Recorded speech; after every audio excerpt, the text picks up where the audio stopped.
بسم اللہ الرحمن الرحیم۔ السلام علیکم ورحمۃ اللہ وبرکاتہ۔ قیامت کی مصیبتیں جھیل کر ابھی لوگ اسی کی کرب یعنی تکلیف اور درد و دہشت میں ہوں گے کہ اچانک ان کو اندھیریاں گھیر لیں گی اور لپٹ مارنے والی آگ ان پر چھا جائے گی اور اس کے غیظ و غضب کی آواز سننے میں آئے گی۔ اس وقت بدکاروں کو عذاب کا یقین ہوگا اور لوگ گھٹنوں کے بل گر پڑیں گے اور فرشتے ندا کریں گے، کہاں ہے فلاں فلاں کا بیٹا جس نے دنیا میں لمبی امیدیں باندھ کر اپنی زندگی کو بدکاری میں ضائع کیا۔ اب یہ ملائکہ ان لوگوں کو آہنی گرزوں یعنی لوہے کا ایک ہتھیار جو اوپر سے موٹا اور نیچے سے پتلا ہوتا ہے اس سے ہانکتے ہوئے دوزخ میں لے جائیں گے۔ دوزخ کا ایک دار ہے جو ظالموں سرکشوں کے عذاب کے لیے بنایا گیا ہے۔ اس میں گھپ اندھیری اور تیز آگ ہے۔ کافر اس میں ہمیشہ قید رکھے جائیں گے اور آگ کی تیزی دم بدم زیادتی کرے گی۔ پینے کو انہیں گرم پانی ملے گا اور اس قدر گرم کہ جس سے منہ پھٹ جائے اور اوپر کا ہونٹ سکڑ کر آدھے سر تک پہنچے اور نیچے کا پھٹ کر لٹک آئے۔ ان کی قرارگاہ حجیم ہے، ملائکہ ان کو ماریں گے۔ ان کی آرزو ہوگی کہ وہ کسی طرح ہلاک ہو جائیں اور ان کی رہائی کی کوئی صورت نہ ہوگی۔ قدم پیشانیوں سے ملا کر باندھ دیے جائیں گے، گناہوں کی سیاہی سے منہ کالے ہوں گے۔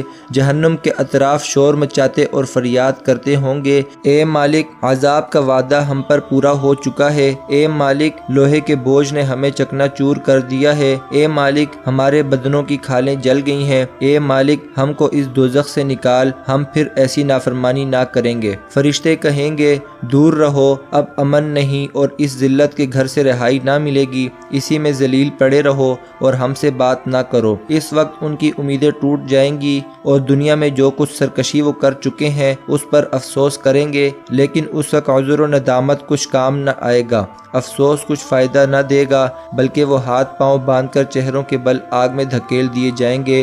ہر طرف آگ ہی آگ، ان کے اوپر بھی آگ ہوگی اور نیچے بھی آگ ہوگی، داہنے بھی آگ ہوگی اور بائیں جانب بھی آگ ہوگی۔ آگ کے سمندر میں ڈوبے ہوں گے، کھانا آگ اور پینا آگ، پہننا بھی آگ اور بچھونا بھی آگ، ہر طرح آگ ہی آگ۔ اس پر گرزوں کی مار اور بھاری بیڑیوں کا بوجھ ہوگا۔ آگ انہیں اس طرح کھولائے گی جس طرح ہانڈیاں کھولتی ہیں۔ وہ شور مچائیں گے، ان کے سروں پر سے کھولتا پانی ڈالا جائے گا جس سے ان کے پیٹ کی آنتیں اور بدنوں کی کھالیں پگھل جائیں گی۔ لوہے کے گرز مارے جائیں گے جس سے پیشانیاں بچ جائیں گی، منہوں سے پیپ جاری ہوگی، پیاس سے جگر کٹ جائیں گے، آنکھوں کے ڈھیلے بہہ کر رخساروں پر آ پڑیں گے، رخساروں کے گوشت گر جائیں گے، ہاتھ پاؤں کے بال اور کھال گر جائیں گے اور نہ مریں گے، چہرے جل بھن کر سیاہ کالے کوئلے ہو جائیں گے، آنکھیں اندھی اور زبانیں گنگی ہو جائیں گی، پیٹھ ٹیڑھی ہو جائے گی، ناکیں اور کان کٹ جائیں گے، کھال پارا پارا ہو جائے گی، ہاتھ گردن سے ملا کر باندھ دیے جائیں گے اور پاؤں پیشانی سے۔ آگ پر منہ کے بل چلائے جائیں گے اور لوہے کے کانٹوں پر آنکھ کے ڈھیلوں سے راہ چلیں گے۔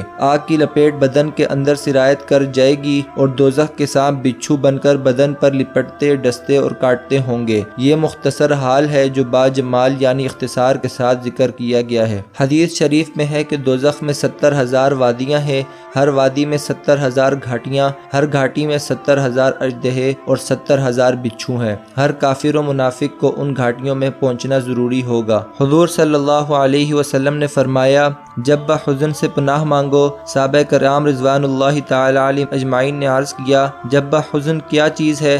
فرمایا، جہنم میں ایک وادی ہے جس سے جہنم بھی روزانہ 70,000 بار پناہ مانگتی ہے۔ اللہ تعالیٰ اپنے غضب و عذاب سے پناہ دے اور ہمیں اور سب مسلمانوں کو اپنے عفو و کرم سے بخش دے۔ جب تمام جنتی جنت میں پہنچ جائیں گے اور دوزخ میں فقط وہی لوگ رہ جائیں گے جن کو ہمیشہ وہاں رہنا ہے، اس وقت جنت اور دوزخ کے درمیان مینڈھے کی شکل میں موت لائی جائے گی اور تمام بہشتیوں اور دوزخیوں کو دکھا کر ذبح کر دی جائے گی اور فرما دیا جائے گا کہ اے اہل جنت، تمہارے لیے ہمیشہ ہمیشہ جنت اور اس کی نعمتیں، اور اے اہل دوزخ، تمہارے لیے ہمیشہ عذاب ہے۔ موت ذبح کر دی گئی ہے، اب ہمیشہ کی زندگی ہے، ہلاک و فنا نہیں۔ اس وقت اہل جنت کے فروح و سرور کی کوئی انتہا نہ ہوگی، اسی طرح دوزخیوں کے رنج و غم کی۔ ناظرین، اللہ پاک سے دعا ہے کہ مجھے اور آپ کو حضور پاک صلی اللہ علیہ وسلم کی شفاعت نصیب فرمائے، آمین ثم آمین۔